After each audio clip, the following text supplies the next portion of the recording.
Hey Jake, my name is Gracie and I'm a student nurse at WSSU. Today I came here to conduct a family assessment on your household. The purpose of this assessment is to help recognize a family diagnosis for your house. And in order for me to do this and get a better understanding on your household and family dynamic, I'm going to ask you a few questions regarding those things.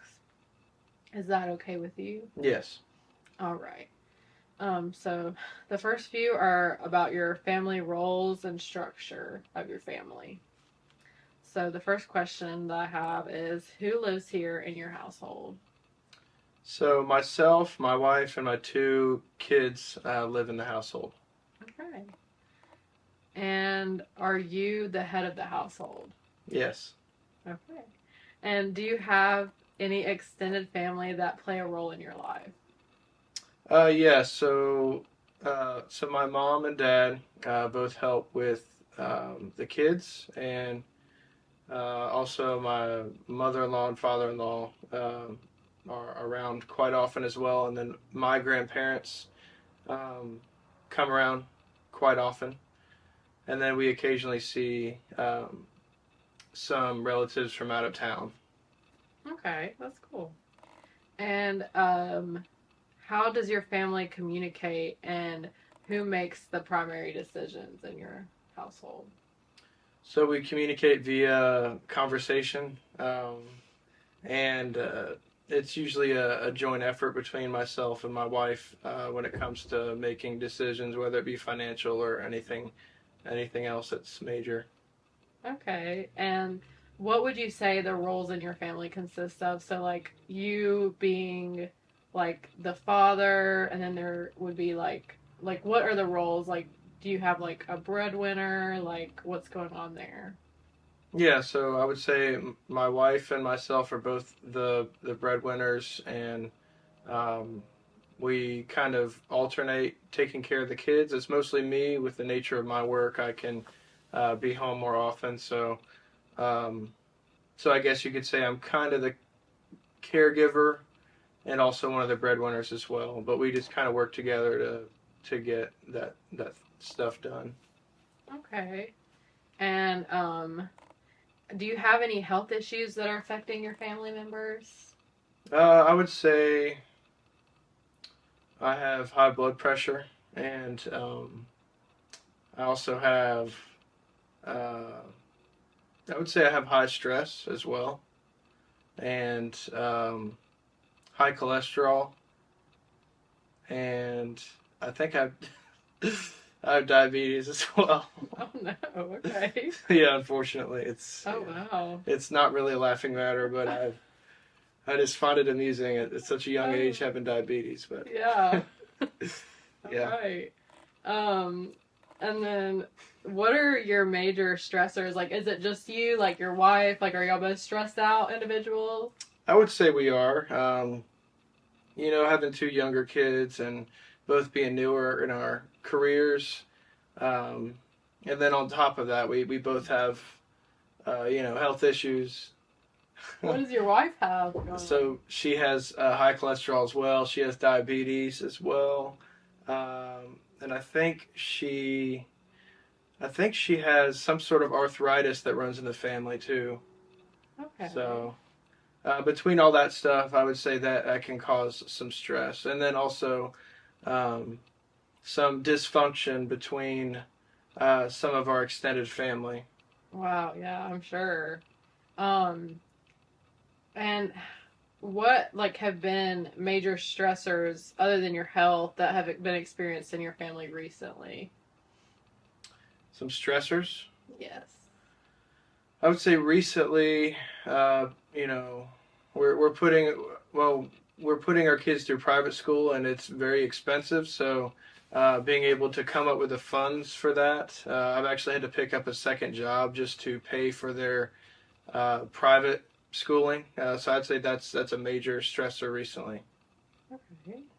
And what are y'all's goals for the future? I would say goals for the future would be um, as far as financially, to uh, be debt free.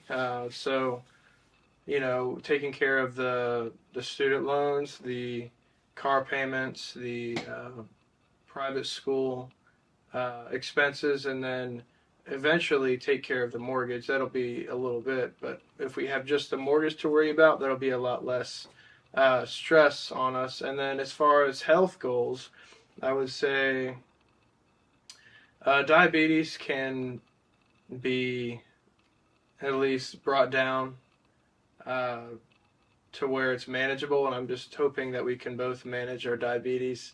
And So you've been diagnosed with type 2 diabetes? yes, Is that type what you're 2, saying? unfortunately. Yes. And so we both want to get to a point where we can manage our diabetes, and we haven't gotten to the point yet where we need insulin or anything like that. So Okay. we don't want to get to that point. We want to, keep it under control. And then another health goal I would say would be for my wife to be able to minimize her arthritis, so she can be as mobile as possible, and that we can just enjoy spending time with our kids and doing things and being active.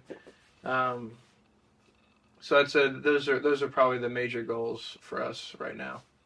Those are some good goals. Does your family have adequate access to health care and the food and water? Like, do y'all have adequate access to that right now? No, actually, I would say so. For me, being self-employed, I don't have any healthcare benefits. But you said your wife was a nurse, right? My wife is a nurse, so she actually does have very good benefits, which is good for us. So your kids have those benefits Yes, and the health care they need. they do. Right. I guess just myself for my own career, I don't, but we are still taken care of through her Okay. career. And y'all have access to food and water, right? Yes, we do. And where are your financial resources coming from? So we are getting, I would say, about equal, um, about equal salaries after taxes and everything. So we each get our most of our income from just our jobs. That's good. And you said you had to pick up another job right now due to the stress. Yes. So with my second job, it doesn't bring in as much salary as the first one, but it brings in probably about 60% of what my main job brings in. So I guess altogether it would be my job and my wife's job brings in about the same amount, and then I get about 60% of my main job in addition to that. Well, that's good. Do you have concerns with how your family handles stress right now? Yes, I would say my kids don't handle stress well. They are young, but they do tend to lash out or just pitch a fit, whatever you want to call that, during stressful times. And then my wife also can scream sometimes when she gets upset, and I think that we could use some advice and maybe even some medication. Okay. Well, I can probably get you some resources on that. Um, and then what would you say your family's strengths and weaknesses are? I would say strengths for us would be we do communicate quite well. It's not perfect, but I would say we as far as communicating any needs, we do good at that. And I'd say the weaknesses would be there's some health issues that kind of slow us down a little bit with the arthritis and the diabetes, and the high blood pressure, and all these things can impact our daily lives, and sometimes it can even take away opportunities that we may have had to do things that are enjoyable. So that'd probably be a major weakness for us. And then another weakness would probably be Um, our kids right now, and this isn't really like a major weakness, but I'd say it's something that does make a difference, which would be having young kids can kind of limit our time to do other things. So we have to spend a lot of the time making sure the kids are taken care of since they're not very independent yet. Wow. Okay. That sounds like a lot. What you said your strengths too. Yes, yeah. The strength is the first thing, which was we communicate quite well about different needs we have. Well, good. Okay. So we're in the part of the family diagnosis right now, and that's part of the family assessment. So what the nurse does is asks you the family assessment questions, and then looks at the home environment, and then I'm able to formulate that diagnosis. So I'm going to go through that with you. Is that okay with you? Yes. Okay. So I've come up with the diagnosis of deficient knowledge that's related to inadequate knowledge of community support and resources, and that's as evidenced by community members' exacerbation of health symptoms. So you discussed a little bit with me earlier about how you got diabetes, mellitus type 2, and you've got high cholesterol levels, and you've got high blood pressure, and all these are caused by not eating correctly, but also, like you said, you had a high stress life, and you said you and your wife both are dealing with that. And just getting that high protein and low fat in your diet, that'll help you with those levels and not make them as elevated anymore. So just make sure that you're eating a lot of fruits and veggies and good lean proteins, and that you really just stay on top of those diabetes meds if you're taking any medications. And you spoke about how you want to get better and not have a lifelong diagnosis, and Right. this is something that is treatable. You can get there, so as long as you just take it day by day and try your best, you can definitely get there.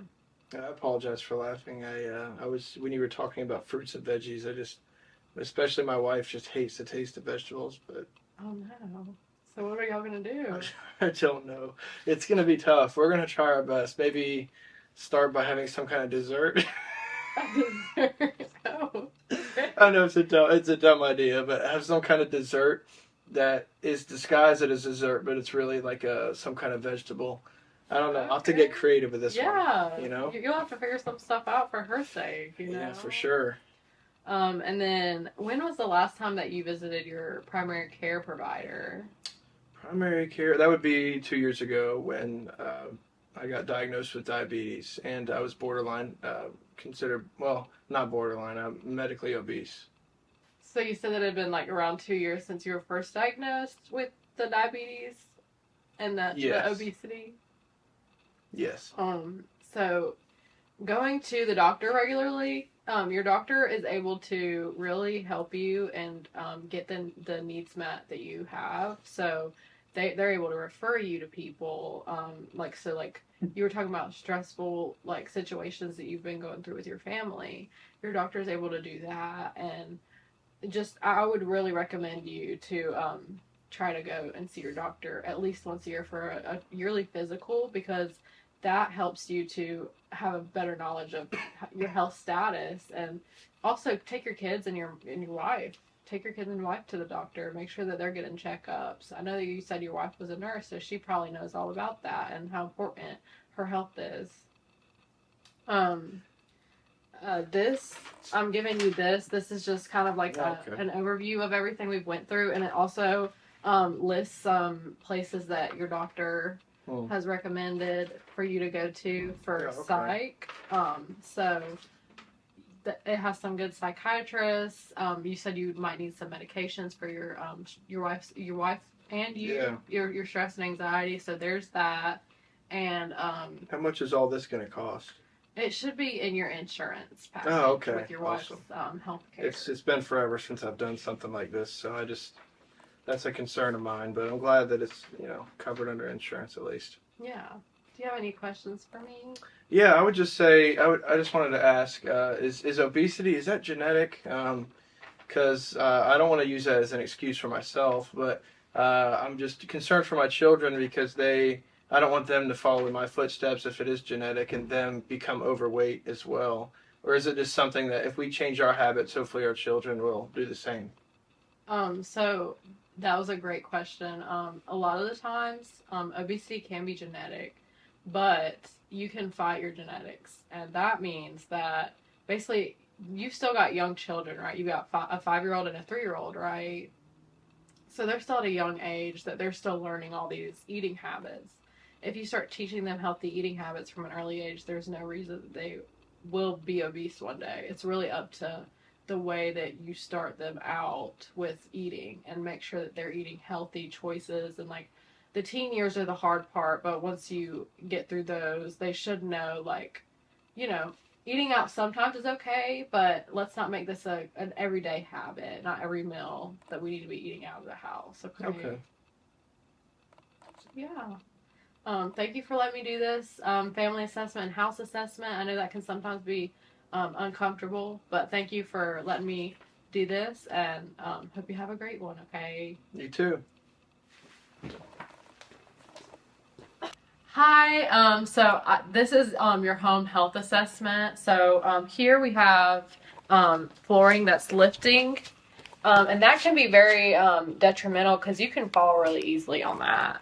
So that's your first thing that I've noticed in your home. Then as we walk into the home, I noticed that there's just a lot of clutter going on in here, and that's just something that you can trip on. It's a fire hazard as well, so just trying to, try your best with the cleaning of the house, and get your kids to help you too. Your 5-year-old could maybe help you with that as well. And then as we walk into the home,